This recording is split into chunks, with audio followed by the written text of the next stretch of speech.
ব্যস্ত শহর, ধোঁয়া ওঠা এক কাপ চা আর চারপাশের হইচই।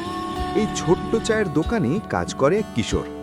যখনই হাতে একটু অবসর পায়, সে পড়ে থাকা পুরনো খবরের কাগজ কিংবা ছিঁড়ে যাওয়া ম্যাগাজিনের পাতায় বুঁদ হয়ে থাকে। তার চোখে তখন অজানাকে জানার এক তীব্র নেশা।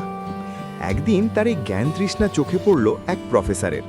তিনি অবাক হয়ে দেখলেন, অভাব যেখানে নিত্য সঙ্গী, সেখানেও শিক্ষার আলো কি অবলীলায় জ্বলছে। তিনি কিশোরটির হাতে তুলে দিলেন নিজের ব্যক্তিগত লাইব্রেরির চাবি। শুরু হলো এক অদ্ভুত জীবন।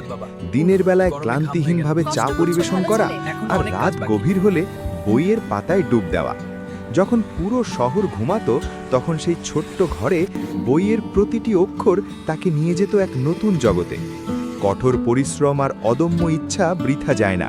সেই চায়ের দোকানদার ছেলেটি আজ দেশের একজন প্রখ্যাত লেখক, যার লেখা আজ হাজার হাজার মানুষকে অনুপ্রাণিত করে।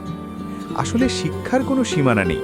জ্ঞান অর্জনের জন্য কেবল দামি স্কুলের প্রয়োজন হয় না। যদি মনে পড়ার তৃষ্ণা থাকে, তবে স্কুল ছাড়াও নিজেকে প্রকৃত শিক্ষিত করে তোলা সম্ভব। Subscribe to my channel, please. Don't forget to hit that button.